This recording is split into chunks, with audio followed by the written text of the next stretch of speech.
Cognitive liberties to me, it does encompass a lot of things. But, you know, we should be able to think what we want. We should be able to feel what we want. We obviously can express ourselves verbally how we wish.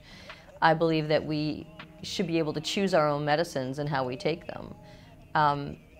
You know, and I think cannabis is a good example. I mean, this is an age-old medicine. For thousands of years, this was a medicine, and doctors would give it to patients. And then when alcohol became legal, and there was this whole sort of machinery in place to keep prohibition going, they basically swapped alcohol for pot. You know, they made cannabis illegal, and they turned it into marijuana.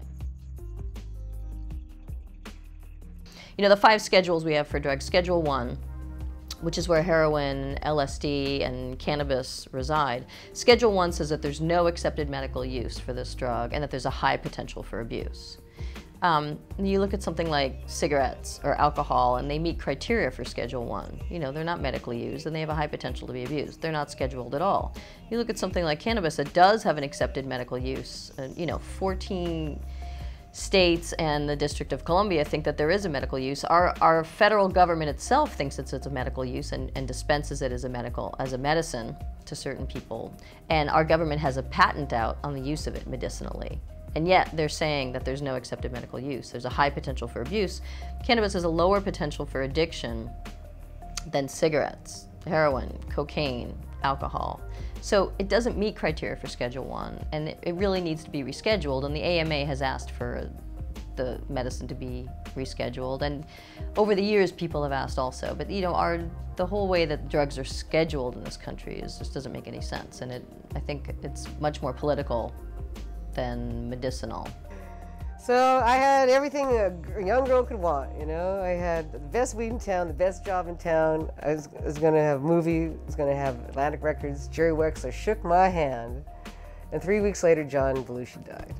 And I got blamed, because I was his weed girl. And they said the dope lady killed him. So that's when the lynch mob came for me. And that's when everybody went crazy looking for me all over the world, because I was the dope lady that killed John Belushi. But I wasn't there. The DEA busted my connection the day I was supposed to pick up some weed and bring it down to Hollywood to get John off the dope, you know, and I was scheduled to be there that night. And that was before they had the Betty Ford Center, and they relied on the weed girl to do an angel job. It's called an angel job, you know? And you sit there with your weed and the rock star or a very expensive hooker who's strung out on heroin. Now, they didn't have crack in those days. And you would sit there and get hired for a lot of money to sit in a hotel room, a couple bedrooms and a kitchen, and give them chicken broth and pot, and make sure that they don't die. And you know how to resuscitate them, you know how to do 911, which I do all those things because I'm responsible. So I was hired to angel John Belushi, but the weed got gone, and he overdosed. So I blame myself, but it's not me. I figured this out. It was, you know, it was his responsibility, but also the drug war is what killed John Belushi. In 1995, Congressman Barney Franks introduced a bill in Congress that would allow for research into medical marijuana and its efficacy. And the federal government wouldn't provide any for it. NIDA wouldn't give them any for the study. It was to help AIDS patients. They wouldn't even let them import any for the study. And I just thought that was wrong. How could they study something if they couldn't have access to it? So I thought I'd hold a rally to educate the public that there was this type of legislation in Washington and that people needed to call their legislators. And when I did, it kind of ticked off the local cops. They didn't like it too good. They called in police from all over, different counties, different cities, all over the county, brought in cops, and they had the entire courthouse lawn surrounded with police officers, and everybody wanted to know, well, what do we do? What do we do? I says, well, you educate them. They need to know too. They're voters. So we held our rally, and the police officers here were taking pictures of people's tag numbers. and making notes of them being there. So we took pictures of the cops' tag numbers. We figured, you know, turnabout's fair play. So we took pictures of their tag numbers, and they decided they wasn't going to do that. And then they'd stand in the bushes and take pictures of us, so we'd stand in the bushes and take pictures of them. So it turned out not to be too good. The chief deputy told me not to do it again. And then 6 months later, when Social Security actually sent me the paperwork documenting that I was a medical patient, that I was allergic to all pharmaceutical drugs, and that I used a minimum of 3 to 5 grams of cannabis a day, I agreed to do an interview on TV, and I agreed to use cannabis in the interview. And when I did, it made the local cops mad again.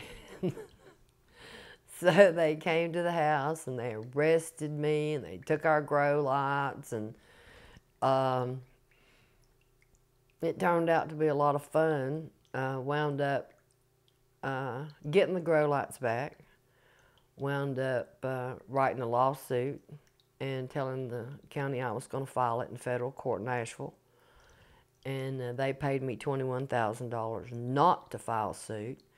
So I took that money and bought some pot, bought me a pound of pot, and I gave it to every patient I knew. And I said, well, Polk County paid for this. Y'all just have at it.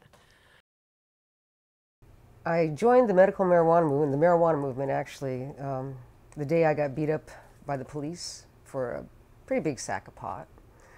I've been turned in by this dealer who wanted me to sleep with him, and I, of course, wouldn't. And so he turned me in, rats and bullies. You know? There was a squad of a multi-task force squad anticipating some huge house full of stuff, and when they didn't find that, they took it out on me and everything that I ever had. Oh, they bent my flute, you know? They punched holes in the drums. Everything, every single thing was damaged in the house, up and down, in and out, all the drawers, the food, the silverware, the refrigerator, turned over, everything. It was horrifying. And threw me in jail. And I was already pretty traumatized, you know, before that happened, and I suffered very much, this whole thing. And my father came out and got me, who we didn't have a very good relationship anyway, because he was an IRS federal agent who had thrown me out of the house for marijuana when I was 17. So he was very unhappy to come get me out of jail. But he was even more unhappy when he came to my house, which was a nice house, and saw how badly the police had damaged every single thing in the house.